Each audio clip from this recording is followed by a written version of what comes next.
Yellow guys, finally എൻ്റെ അനിയത്തിയുടെ engagement ബ്ലോഗും കൊണ്ട് നോമ്പ് എത്തിയിരിക്കുകയാണ്. അപ്പോൾ നിങ്ങൾക്ക് അറിയാലോ, ഞാൻ പറഞ്ഞിട്ടുണ്ടല്ലോ, എനിക്ക് ഈ ഫോണിൽ എഡിറ്റ് ചെയ്യാന്ന് വെച്ചാൽ ഭയങ്കര മെനക്കത്തെ പണിയായതുകൊണ്ട് കുറേ മാസങ്ങൾക്ക് ശേഷമാണ് എൻഗേജ്മെൻറ്റ് ബ്ലോഗും കൊണ്ട് ഞാൻ വന്നിട്ടുള്ളത്. എൻ്റെ അനിയത്തിയാണെങ്കിൽ ഇടയ്ക്കൊക്കെ ചോദിച്ചുകൊണ്ടിരിക്കുന്നുണ്ടായിരുന്നു, ഇതെന്താണത്, എൻ്റെ കല്യാണം കഴിഞ്ഞ് എൻ്റെ ആദ്യത്തെ കുട്ടിയുടെ നൂലുകെട്ടിനാണോ നിങ്ങളത് ഇടാൻ പോകുന്നത്, എൻ്റെ എൻഗേജ്മെൻറ്റ് സാധനം എന്ന് ചോദിച്ചിട്ട് വരുന്നുണ്ടായിരുന്നു. അപ്പം ഞാൻ വിചാരിച്ചു, ഇനി കുറച്ച് കഷ്ടപ്പെട്ടിട്ടാണെങ്കിലും എങ്ങനെ ദേഷ്യം പിടിച്ചിട്ട് ഈ ഫോണിൽ ചെയ്യുമ്പോൾ എനിക്ക് ഭയങ്കര ദേഷ്യം പിടിക്കലാണ്. എന്നാലും കുഴപ്പമില്ല, കുറച്ച് ദേഷ്യപ്പെട്ട് കുറച്ച് മൂഡ് ചീത്തയായാലും കുഴപ്പമില്ല, എന്താ വേണമെങ്കിലും കുഴപ്പമില്ല. ഇന്ന് എന്തായാലും കുത്തിയിരുന്ന് ചെയ്ത് ഇത് അപ്ലോഡ് ചെയ്തിട്ട് വേറെ കാര്യമുള്ളൂ എന്ന് വെച്ചാൽ ഞാൻ വന്നിരിക്കാം കേട്ടോ. അപ്പോൾ ഒരു പ്രീ എൻഗേജ്മെൻറ്റ് വ്ളോഗ് നോമ്പ് ഇറക്കിയിട്ടുണ്ടായിരുന്നു. സത്യം പറയാലോ, അതിൽ എന്തൊക്കെയാണ് ഞാൻ പറഞ്ഞതെന്ന് പോലും എനിക്കിപ്പോൾ ഓർമ്മയില്ല. അപ്പം ഞാനത് ലേശൊന്ന് ഓടിച്ചിട്ട് കണ്ടിട്ടുണ്ടായിരുന്നു. അപ്പം നിങ്ങൾ കണ്ടിട്ടില്ലെങ്കിൽ, നിങ്ങൾക്കും ഓർമ്മയില്ലെങ്കിൽ അത് പോയെന്ന് ഓടിച്ച് കണ്ടിട്ട് വാട്ടോ. അപ്പോൾ ലാസ്റ്റ് നിർത്തിയത് എവിടെയായിരുന്നു? എൻ്റെ നാട് ഉളിക്കിയത് വെച്ചായിരുന്നു നമ്മൾ നിർത്തിയിട്ടുണ്ടായിരുന്നത്. അപ്പോൾ ഈ ഇഞ്ചക്ഷൻ എടുത്തിട്ടുണ്ടായിരുന്നു, പിന്നെ ഒരു ഗുളികയും കഴിക്കാനുണ്ടായിരുന്നു, 2 ഗുളിക കഴിക്കാനുണ്ടായിരുന്നു. അപ്പോൾ രാത്രി കഴിച്ചു, പിന്നെ രാവിലെയാണ് 2 ഗുളിക കഴിക്കാനുണ്ടായിരുന്നത് കേട്ടോ. അപ്പം എനിക്കാണെങ്കിൽ കിടന്നുറങ്ങുന്ന സമയത്ത് വലിയൊരു കുറവുണ്ടായിരുന്നു വേദന. പക്ഷേ എനിക്ക് അപ്പോൾ ടെൻഷൻ തന്നെയായിരുന്നു, എനിക്ക് നാളെ എണീക്കാൻ പറ്റുമോ, നടക്കാൻ പറ്റുമോ, ഡാൻസ് കളിക്കാൻ പറ്റുമോ, ഇതൊക്കെ നല്ല ടെൻഷൻ ഉണ്ടായിരുന്നു എനിക്ക്. പക്ഷേ രാവിലെ അങ്ങോട്ട് എണീച്ചപ്പം കുറച്ച് ഒരു കുറവുണ്ടായിരുന്നു. എന്നാലും ഞാൻ അധികം എന്താ പറയുക, അധികം അനങ്ങുന്നില്ല, കുനിയുന്നില്ല, അങ്ങനെയായിരുന്നു നടന്നുകൊണ്ടിരുന്നത്. അപ്പം 4 മണിക്ക് മിച്ചുവിൻ്റെ മേക്കപ്പ് അവിടെ സ്റ്റാർട്ട് ചെയ്തിട്ടുണ്ടായിരുന്നു. കാരണം 4 മണിക്ക് മേക്കപ്പ് ചെയ്താലേ 9 മണിയാകുമ്പോഴത്തേക്കും അവിടെ എത്തിയിട്ട് ഫോട്ടോഷൂട്ടൊക്കെ നടത്താൻ പറ്റുള്ളൂ. പരിപാടി 11-11:30 ആ സമയത്താണ്. പക്ഷേ ഫോട്ടോഗ്രാഫേഴ്സ് പറഞ്ഞിട്ടുണ്ടായിരുന്നു കുറച്ച് നേരത്തെ എത്തുകയാണെങ്കിൽ നമുക്ക് മറ്റേ കപ്പിൾസിൻ്റെ കുറച്ച് നല്ല ഭംഗിയുള്ള ഫോട്ടോസൊക്കെ എടുക്കാമല്ലോ. അപ്പോൾ പിന്നെ നിങ്ങൾ നേരത്തെ എത്താനെങ്കിൽ സൗകര്യമായിരുന്നു എന്ന് പറഞ്ഞു. അപ്പോൾ അതുകൊണ്ട് 4 മണിക്ക് മേക്കപ്പ് ഒക്കെ തുടങ്ങിയിട്ടുണ്ടായിരുന്നു. അപ്പം ഞാൻ ഏകദേശം എനിക്ക് തോന്നുന്നു ഞാനൊരു 5 മണി ഒരു സമയമാകുമ്പോൾ ഞാൻ എണീച്ചിട്ടുണ്ടായിരുന്നു. അത് ഒന്നാമത് എനിക്ക് ഷുഗർ നല്ലോണം കുറഞ്ഞു. അപ്പോൾ പിന്നെ എന്തെങ്കിലും കയറ്റണമല്ലോ, അപ്പോൾ അതിന് വേണ്ടി എണീച്ചതായിരുന്നു. പിന്നെ എന്തൊക്കെയോ സാധനങ്ങൾ എനിക്ക് മിച്ചിന് കൊടുക്കാനുണ്ടായിരുന്നു. അപ്പോൾ അതിന് വേണ്ടി എണീച്ച് കുറച്ച് മധുരമൊക്കെ കയറ്റി.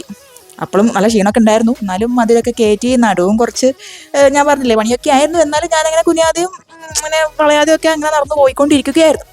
അങ്ങനെ കുറച്ച് നേരം കൂടി കിടന്ന ശേഷം പിന്നെ ഏകദേശം എന്താ പറയുക, കുറച്ചൊരു എനർജി കിട്ടി എന്ന് തോന്നിയ സമയത്ത് എണീച്ചപ്പോഴേക്കും മിച്ചു പിന്നെ എല്ലാം റെഡി ആയിട്ടൊക്കെ ഉണ്ടായിരുന്നു. അപ്പം മിച്ചുവിൻ്റെ അടുത്ത് പോയി മിച്ചുവിനെ കണ്ട് നല്ല അടിപൊളിയായിട്ടുണ്ടായിരുന്നു. അങ്ങനെ അതിനുശേഷം കുറച്ച് നെയിൽസൊക്കെ വെച്ച് കൊടുക്കാനായിരുന്നു, ഫേക്ക് നെയിൽസ് ഒക്കെ വെച്ച് കൊടുക്കാണ്ടായിരുന്നു. കുറച്ച് ഭംഗിക്കാണല്ലോ, എൻഗേജ്മെൻ്റ് ഒക്കെ ആണല്ലോ. അപ്പോൾ 2 കയ്യിൽ ഫേക്ക് നെയിൽസ് ഒക്കെ വെച്ച് കൊടുത്തു. അത് ഞങ്ങൾ കഷ്ടപ്പെട്ട് കുത്തിരുന്ന് എന്താ പറയുക, ഏത് നെയിൽ പോളിഷ് ഇടണം എന്നൊക്കെ ആദ്യം നോക്കിയിട്ടുണ്ടായിരുന്നു. അതൊക്കെ ഫെയിലായി പോയി. അതുകൊണ്ട് ആമസോണിൽ നിന്ന് പിന്നെ ഒരു ഫുൾ പെട്ടി കിട്ടിയിട്ടുണ്ടായിരുന്നു, ഫുൾ കളർഫുൾ നെയിൽസിൻ്റെ. അപ്പോൾ അതങ്ങോട്ട് വാങ്ങിച്ചപ്പോൾ ഈസിയായി. അപ്പോൾ അതൊക്കെ വെച്ച് കൊടുത്തപ്പോഴേക്കും സമയം സത്യം പറഞ്ഞു കഴിഞ്ഞാൽ ഭയങ്കരമായിട്ട് ലേറ്റ് ആയിട്ട് ഉണ്ടായിരുന്നു. 9 മണിക്ക് അവരാണെങ്കിൽ അവിടെ എത്തിയിട്ട് ഫോട്ടോഗ്രാഫേഴ്സ് അവിടെ എത്തി. അപ്പോൾ ഇവിടെ നിന്ന് ഇറങ്ങുമ്പോഴേ 8:30 ഒക്കെ കഴിഞ്ഞിട്ടുണ്ടായിരുന്നു കേട്ടോ. പക്ഷേ ഇളയച്ചൻ അങ്ങോട്ട് ഷോർട്ട് കട്ടിലോടും പിന്നെ പാർപ്പിച്ചങ്ങോട്ട് വിട്ടിട്ട് കറക്റ്റ് സമയത്ത് തന്നെ അവരെത്തി. അതിനുശേഷമാണ് നമ്മൾ റെഡിയാവാൻ തുടങ്ങുന്നത് തന്നെ. അപ്പം എനിക്കാണെങ്കിൽ ഈ ഫുഡിൻ്റെ കാര്യത്തിൽ ഇഡ്ഡലിയും പിന്നെ ഉഴുന്നുവട എന്തോ ഭാഗത്തുണ്ടായിരുന്നു. കാരണം ഇഡ്ഡലി എനിക്ക് കണ്ണെടുത്താൽ കണ്ടുകൂടാ. അതുകൊണ്ട് അതിനങ്ങോട്ട് മാറ്റിയിട്ട് ഉഴുന്നുവട എങ്ങനെയൊക്കെ കൂടി കുത്തി കയറ്റി. എന്താണെന്നറിയില്ല, വിശപ്പൊന്നും വരുന്നില്ല ആ സമയത്ത്. എങ്ങനെയെങ്കിലും റെഡിയാക്കി എങ്ങനെയെങ്കിലും ഒന്ന് അവിടെ എത്തണം, അങ്ങനത്തെ ഒരു ഇതായിരുന്നില്ല. അപ്പം എങ്ങനെയൊക്കെ കൂടി വടയൊക്കെ കുത്തി കയറ്റി ഫുൾ റെഡിയായി നമ്മളിതാ ഇറങ്ങുകയാണ്. അപ്പോൾ ഒരാളിതാ കുഞ്ഞാറ്റ റെഡി ആയിട്ട് നിൽക്കുക കേട്ടോ. എങ്ങോട്ടാണ് എല്ലാവരും കൂടി എന്നെ കൂട്ടാതെ എന്നുള്ള രീതിയില്ല. അപ്പോൾ അതിന് കുറച്ച് കാറ്റ് ഫുഡൊക്കെ ഇട്ട് കൊടുത്തിട്ടുണ്ടായി.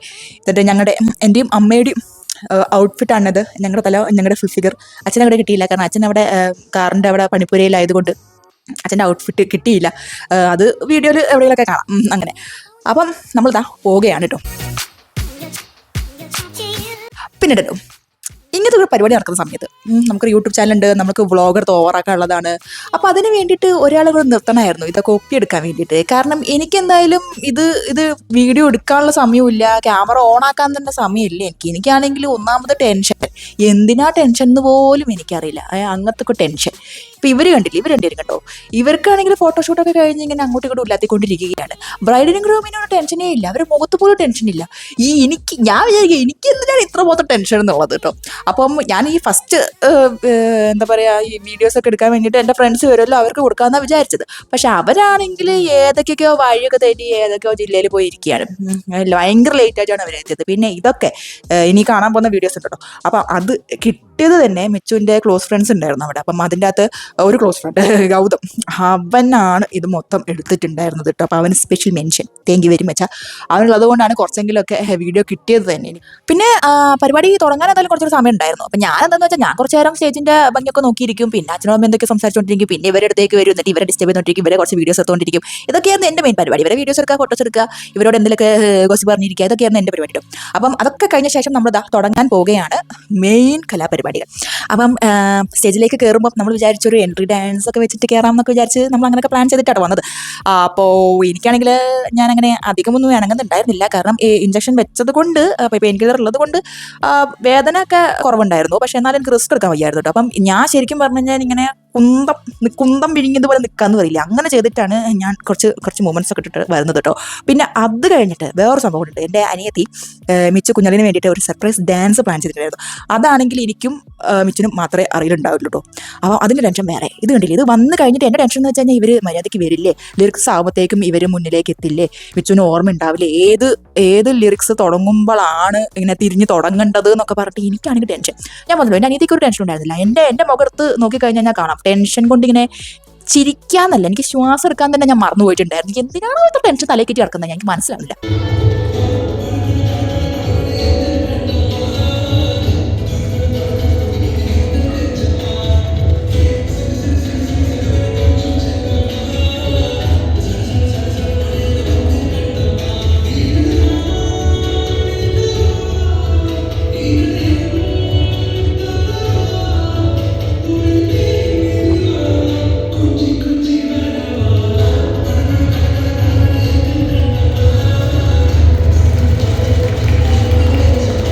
എന്തായാലും സംഭവം അടിപൊളിയായിട്ടുണ്ടായിരുന്നു. കാരണം കുഞ്ഞളിയൻ തീരെ പ്രതീക്ഷിച്ചിട്ടുണ്ടായിരുന്നില്ല. ആ മുഖം കണ്ടപ്പോൾ തന്നെ ഇതുണ്ടല്ലേ, ഇത് ആ ഒരു രീതിയിലായിരുന്നു നിന്നത്. അപ്പം അത് കണ്ടപ്പോൾ എനിക്ക് സന്തോഷമായി.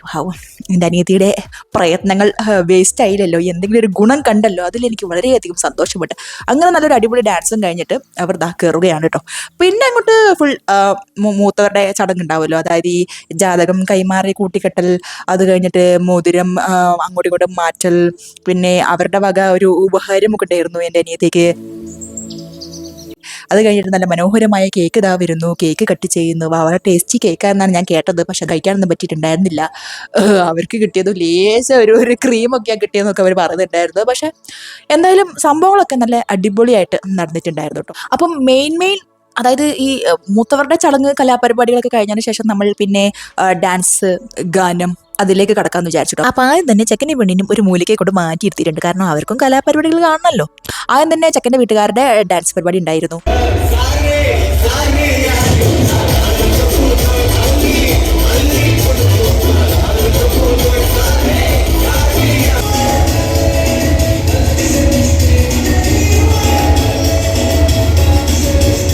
പിന്നെ അത് കഴിഞ്ഞിട്ട് ഞങ്ങളുടെ ചെറിയമ്മേൻ്റെ ഒരു മധുര ഗീതം ഉണ്ടായിരുന്നു.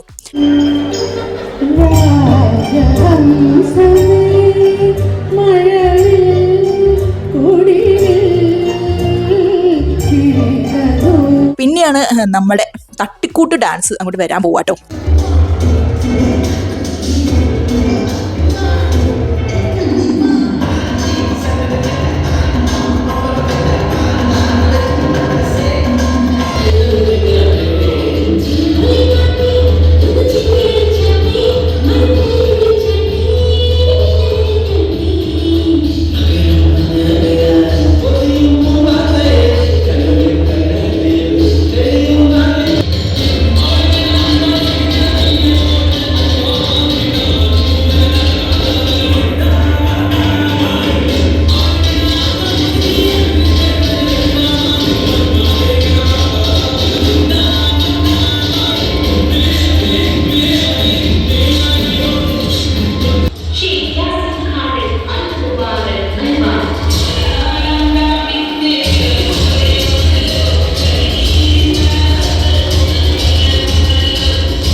ഡാൻസ് കമ്മിറ്റി പൊളിച്ചു. അതിലെനിക്ക് അഭിമാനമുണ്ട്. കാരണം തട്ടിക്കൂട്ട് ഡാൻസും ആയിരുന്നു. പിന്നെ എനിക്കാണെങ്കിൽ നടുവിന് പ്രശ്നം ഉണ്ടായിരുന്നു. എന്നിട്ടും കളിക്കാൻ പറ്റിയല്ലോ. അത് തന്നെ വളരെ വലിയൊരു കാര്യമായിട്ട് ഞാൻ കാണുന്നുണ്ട്. എന്തായാലും വളരെയധികം മനോഹരമായിട്ട് ആ ചടങ്ങ് കഴിഞ്ഞിട്ടുണ്ട് കേട്ടോ. ഡാൻസ് കഴിഞ്ഞതിന് ശേഷം പിന്നെ ഫോട്ടോ എടുക്കൽ ചടങ്ങും പിന്നെ ഫുഡ് കഴിക്കലൊക്കെ ആയിരുന്നു കേട്ടോ. ഓരോരുത്തരായി വന്ന് ഫോട്ടോ എടുക്കുന്നു. അതും നമ്മളൊക്കെ കയറി ഫോട്ടോ ഒക്കെ എടുത്തിട്ടുണ്ടായിരുന്നു. അത് കഴിഞ്ഞിട്ട് പിന്നെ കുറേ പേര് ഫുഡ് കഴിക്കാൻ പോയി. ഫുഡിൻ്റെ ഒന്നും വീഡിയോസ് തന്നെ ഞാൻ എടുത്തിട്ടുണ്ടായിരുന്നില്ല. എന്തൊക്കെയോ ഉണ്ടായിരുന്നു. ബിരിയാണി, പിന്നെന്തായിരുന്നു, ബീഫ് ഉണ്ടായിരുന്നു. ബീഫ്, ചിക്കൻ ഫ്രൈ, അങ്ങനെ എന്തൊക്കെയോ ഉണ്ടായിരുന്നു. സത്യം പറഞ്ഞാൽ എനിക്കിപ്പോൾ ഒന്നും ഓർമ്മയില്ല. കാരണം കുറച്ച് കാലമായല്ലോ നടന്നിട്ട്. അപ്പോൾ സത്യം പറഞ്ഞാൽ ഓർമ്മ ഉണ്ടായിരുന്നില്ല. പക്ഷേ എന്നാലും അടിപൊളി ഫുഡൊക്കെ ആയിരുന്നു കേട്ടോ. പിന്നെ അത് കഴിഞ്ഞിട്ട് ഇവരുണ്ടല്ലേ എല്ലാവരും, പ്രശ്നം എന്താണെന്ന് വെച്ച് കഴിഞ്ഞാൽ ഞാൻ മാത്രം അവിടെ ഒറ്റയാനാണ്. ഇപ്പം എല്ലാവർക്കും ഓരോരോ പാർട്ണർ കിട്ടിയതുകൊണ്ട് അവരുടെ ഫാമിലി വന്നെടുക്കുന്നു. അത് കഴിഞ്ഞ് എൻ്റെ അച്ഛനമ്മ വന്നെടുക്കുന്നു. അങ്ങനെ എന്നെ കുറച്ച് ഗെറ്റൗട്ടൊക്കെ അടിച്ചിട്ടുണ്ടായിരുന്നു. അപ്പോൾ പിന്നെയും ഞാൻ ഒരു ഉടുപ്പില്ലാണ്ട് എല്ലാവരും കഴിഞ്ഞപ്പോൾ എന്ത് ചെയ്തു, ഇവരെ നടുവ് കയറി എന്നിട്ട് ഞാൻ ഫോട്ടോഷൂട്ടൊക്കെ നടത്തി. അങ്ങനെയൊക്കെ കുറച്ച് സാധനങ്ങളുണ്ടായിരുന്നു. അത് കഴിഞ്ഞിട്ട് അപ്പോഴേക്കും എൻ്റെ ഫ്രണ്ട്സൊക്കെ എത്തിയിട്ടുണ്ടായിരുന്നു. പാവങ്ങൾ എവിടേക്കൊക്കെയോ അലഞ്ഞു തിരിഞ്ഞ് നടന്ന് അവസാനം എങ്ങനെയൊക്കെയോ എത്തിയിട്ടുണ്ടായിരുന്നു. അപ്പോൾ ഇവരുടെ ഷൂട്ട് നടക്കുന്ന സമയത്ത് ഞാൻ അവരുടെ കൂടെ അങ്ങോട്ടും ഇങ്ങോട്ടും ഉല്ലാത്തിക്കൊണ്ടിരിക്കുകയാണ്. ഇതൊക്കെ റീൽസൊക്കെ എടുത്ത് അങ്ങനെ കുറച്ച് ഉല്ലാത്തിലും അങ്ങനെയൊക്കെ ആയിരുന്നു കേട്ടോ. നിങ്ങൾ നിൽക്കൂ, ക്യാൻഡിടിക്കൂ. പരിപാടി കഴിഞ്ഞപ്പോ കേറി വന്ന അലവലാതി ഫ്രണ്ട്സ്. പരിപാടി കഴിഞ്ഞപ്പോ കേറി വന്ന എന്റെ അലവലാതി ഫ്രണ്ട്സ്. കണ്ടുചോരുണ്ടോ മച്ചാ? ലേശ കണ്ടുചോരാ. പിന്നെ കുറേ കഴിഞ്ഞിട്ടാണ് സത്യം പറഞ്ഞാൽ ഞങ്ങൾ ഫുഡ് കഴിച്ചു തന്നെ. കാരണം ഞങ്ങൾ എന്തായാലും ഇവരുടെ കൂടെ കഴിക്കണമല്ലോ. കാരണം ഇവരെ മാത്രം ഒറ്റക്കിട്ട് ഫുഡ് കഴിപ്പിക്കാൻ പറ്റില്ലല്ലോ. അപ്പോൾ പിന്നെ ഞങ്ങളൊക്കെ ഇവർ ഫുഡ് കഴിക്കുന്നത് വരെ വെയിറ്റ് ചെയ്ത് നിൽക്കുന്നുണ്ടായിരുന്നു. പിന്നെ നമ്മളുടെ ഫേക്ക് നെയിൽസ് രണ്ട് കയ്യിൽ വെച്ചിട്ടുള്ളത് കൊണ്ട് ബിരിയാണിയൊക്കെ കുഴച്ച് കഴിക്കുക എന്ന് പറയുന്നത് വളരെയധികം ഒരു അസംഭവമായ കാര്യമായതുകൊണ്ട് പിന്നെ സ്പൂൺ വെച്ച് കഴിക്കാൻ പറ്റില്ലല്ലോ. അപ്പോൾ ഞാനാണ് വാരി കൊടുത്തത് കുഞ്ഞുവാവയ്ക്ക് ഞാനാണ് വാരി കൊടുത്തത്.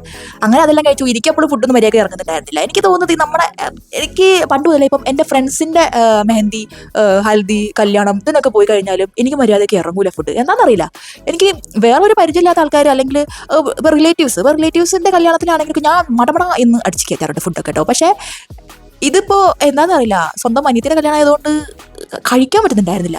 ഞാൻ പറഞ്ഞു എനിക്ക് അതൊന്നും ആ ടെൻഷൻ ഉള്ളതുകൊണ്ടാണോ അതോ ഇനിയും എന്തൊക്കെയൊക്കെ ചെയ്യാനുണ്ട് എന്നുള്ളത് കൊണ്ടാണോ, ഇനി ഫോട്ടോസ് എടുക്കാണ്ട്, എനിക്ക് വീഡിയോ എടുക്കാനുണ്ടായിരുന്നു, വ്ളോഗ് എടുക്കാനുണ്ടായിരുന്നു, അങ്ങനെയൊക്കെ ചിന്ത ഉള്ളതുകൊണ്ടാണ് തോന്നുന്നത്. എനിക്കിതൊന്നും ചെറിയ ആൻസൈറ്റോ എന്തോ ഉള്ളതുകൊണ്ടാണ് തോന്നുന്നത്. എനിക്ക് അങ്ങനെ ഫുഡ് കഴിക്കാൻ ഞാൻ പറഞ്ഞില്ല, എൻ്റെ ക്ലോസ് ഫ്രണ്ട്സിൻ്റെ കല്യാണത്തിന് പോയ സമയത്ത് ഇതേപോലെ തന്നെയായിരുന്നു. എനിക്കങ്ങനെ അങ്ങോട്ട് ഇറങ്ങില്ല. എനിക്ക് ഫുഡ് അങ്ങോട്ട് ഇറങ്ങില്ല. കുറേ ഫുഡ് ഉണ്ട് പക്ഷെ അതവിടെ ഇറങ്ങില്ല. അങ്ങനത്തെ ഉണ്ടായിരുന്നു. പക്ഷെ കുഴപ്പമില്ല, ഞാൻ എന്തൊക്കെയൊക്കെ വെച്ച് അഡ്ജസ്റ്റ് ഒക്കെ ചെയ്തിട്ടുണ്ടായിരുന്നു കേട്ടോ. പിന്നെ എന്തൊക്കെയൊക്കെയോ നടക്കുന്നുണ്ടായിരുന്നു. ഞാനാണെങ്കിൽ അങ്ങോട്ട് പോകുന്നു ഇങ്ങോട്ട് പോകുന്നു, എന്തൊക്കെയൊക്കെയോ ആരോടൊക്കെയോ പിച്ചുമ്പയൊക്കെ പറയുന്നുണ്ട്. എനിക്ക് തന്നെ ഒരു ബോധമില്ല ഞാൻ എന്തൊക്കെയൊക്കെ പറയുന്നത്. പിന്നെ അതായത് കണ്ടില്ലേ, ഇതാണ് നോമിൻ്റെ കുട്ടി ഫാൻ. എനിക്ക് കൊണ്ടടാ ഫാനൊക്കെ. ആൾക്കാർക്ക് കുറേ പേർക്ക് പുച്ഛമാണെങ്കിലും കുഴപ്പമില്ല, ഒരു ചെറിയ ഫാനെങ്കിലും എനിക്കുണ്ടല്ലോ.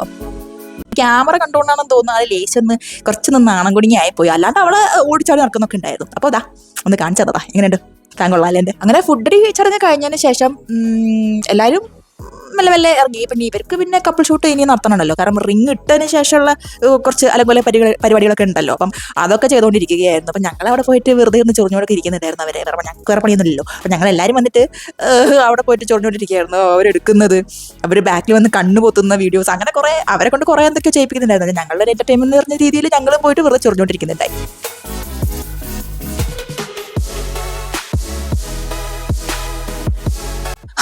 അങ്ങനെ തുരുതരാ ഫോട്ടോ എടുക്കലിന് ശേഷം നമ്മുടെ കലാപരിപാടികൾക്ക് ഒരു ദി എൻഡ് വരാൻ പോവുകയാണ് കേട്ടോ. അപ്പം സത്യം പറയാലോ ചത്തോരുണ്ടായിരുന്നു. എനിക്കറിയില്ല എൻ്റെ അനിയത്തി ആ കിലോ കണക്കിന് വെയിറ്റുള്ള ആ സാധനം വെച്ചിട്ട് എങ്ങനെയാണ് അങ്ങോട്ടും ഇങ്ങോട്ടും നടന്നത് എന്നുള്ളത്. കാരണം പിന്നെ മാലയാണെങ്കിലും കമ്മലാണെങ്കിലും നെറ്റിച്ചൂട്ടിയാണെങ്കിലും എന്തൊക്കെയൊക്കെയോ ഉണ്ടായിരുന്നു. സമ്മതിക്കണം, ബ്രൈഡുകളെ സമ്മതിക്കണം. അങ്ങനെ എല്ലാം കഴിഞ്ഞ് ഉള്ളിലെത്തി കുറച്ച് സാധനങ്ങളൊക്കെ പാക്ക് ചെയ്തെടുക്കാനൊക്കെ ഉണ്ടായിരുന്നു. പിന്നെ മിച്ചുവിന് എന്തൊക്കെ ഗിഫ്റ്റൊക്കെ കൊടുത്തിട്ടുണ്ടായിരുന്നു. എൻ്റെ ഫ്രണ്ട്സൊക്കെ ഗിഫ്റ്റ് കൊടുത്തിട്ടുണ്ടായിരുന്നു. അപ്പം ആ സാധനങ്ങളൊക്കെ പിടിച്ചുകൊണ്ട് ഞാനൊരു മൂലയ്ക്ക് ഇരിക്കുകയായിരുന്നു. എല്ലാ കപ്പിളും കണ്ടില്ലേ, ഓരോരോ കപ്പിള് ഓരോരോ മൂലയ്ക്ക് ഇരുന്ന് എന്തൊക്കെ സംസാരിച്ചുകൊണ്ടിരിക്കുകയായിരുന്നു. ഞാൻ മാത്രം ശോകം, സാരമില്ല, ഒരു ദിവസം എനിക്കും വരണ്ട, എനിക്ക് വേണ്ട, ഞാൻ ഇങ്ങനെ തന്നെ ഇരുന്നോളാം. ഞാൻ ഇങ്ങനെ പാറി പറന്ന് എല്ലാവരുടെയും ബാഗും പിടിച്ചിട്ട് ഞാനൊരു മൂലയ്ക്ക് തന്നെ ഇരുന്നോളാം. എനിവേ വളരെയധികം മനോഹരമായിട്ട് നമ്മുടെ ആ ചടങ്ങ് കഴിഞ്ഞിരിക്കുകയാണ്. നമ്മുടെ അനിയത്തിയുടെ എൻഗേജ്മെൻറ്റ് ചടങ്ങ്. പിന്നെ വീട്ടിൽ പോകുന്ന സമയത്ത് സത്യം പറയാലോ എങ്ങനെയെങ്കിലും എല്ലാം കൂടി വലിച്ചു ഒരു പണ്ടാരടക്കി AC ഇട്ടൊന്ന് കിടന്ന് ഉറങ്ങണമെന്ന് മാത്രമേ ഉണ്ടായിരുന്നു എല്ലാവരും മനസ്സിലിട്ടുക. സത്യം പറഞ്ഞോ ടയേർഡായിപ്പോയി. ഞാനതൊന്നും ചെയ്തിട്ടുണ്ടായിരുന്നു. ഞാനാണെങ്കിൽ വെറുതെ ടെൻഷൻ അടിച്ചുകൊണ്ടിരിക്കൽ മാത്രമായിരുന്നു എൻ്റെ ജോലി. എന്നിട്ടും കൂടി എനിക്ക് ടയേർഡായിപ്പോയി. പിന്നെ പെയിൻ കില്ലറിൻ്റെ ഒക്കെ എഫക്റ്റ് കുറച്ചിങ്ങനെ കുറഞ്ഞു വരുന്നുണ്ടായിരുന്നു. അപ്പോൾ പിന്നെയും നടുവേദന ഒന്ന് എന്താ പറയുക റിലാക്സ് ചെയ്ത് വരുന്നുണ്ടായിരുന്നു. അപ്പം അതിനി എന്തെങ്കിലും പോയിട്ട് വീട്ടിൽ നിന്ന് ചെയ്യണം എന്നൊക്കെ ആലോചിച്ചുകൊണ്ടിരിക്കുകയായിരുന്നു ഞാൻ. ഹാ എന്തായാലും എം ഡി വെഡ്ഡിങ്സ് ആട്ടോ നമ്മുടെ ഫോട്ടോഗ്രാഫി വീഡിയോഗ്രാഫി ഒക്കെ ചെയ്തിട്ടുണ്ട്. അപ്പോൾ അവർ ഒരു ഹൈലൈറ്റ് വീഡിയോ ഒക്കെ ഉണ്ടാക്കി വെച്ചിട്ടുണ്ട്, തന്നിട്ടുണ്ട്. അപ്പോൾ അത് പറ്റുകയാണെങ്കിൽ ഞാൻ ഇതിന് ശേഷം, അതായത് ഈ വീഡിയോ ഇട്ട ശേഷം ഒരു 2-3 ദിവസം കഴിഞ്ഞിട്ട് ഞാനത് ഇടുന്നതായിരിക്കും. അതിന് പക്ഷെ അവർ നമ്മുടെ ഈ മ്യൂസിക് ഉപയോഗിക്കുന്ന സമയത്ത് കോപ്പിറൈറ്റ് കിട്ടാൻ ചാൻസ് ഉണ്ടല്ലോ. അപ്പം എനിക്കറിയില്ല ഞാൻ അപ്ലോഡ് ചെയ്യോ ഇല്ല എന്ന്. കാരണം കോപ്പിറൈറ്റ് കിട്ടി കഴിഞ്ഞാൽ വെറുതെ എന്തിനാണ് പണി വാങ്ങുന്നത്. അപ്പം അത് പ്രശ്നമൊന്നും ഇല്ലെങ്കിൽ ഞാൻ അവരുടെ നല്ല മനോഹരമായിട്ട് ചെയ്ത അവരുടെ ആ ചെറിയൊരു ഹൈലൈറ്റ് വീഡിയോ ഞാനിതിൽ ഇടുന്നതായിരിക്കും കേട്ടോ. അപ്പം ഇത്രയേ ഉള്ളൂ, ഇന്നത്തേക്ക് ഇത്രയേ ഉള്ളൂ. ഇനി എപ്പോൾ വരും എന്ന് എനിക്കറിയില്ല അടുത്ത വീഡിയോ. എന്തായാലും നിങ്ങൾ കാത്തിരിക്കുക. Okay, bye bye.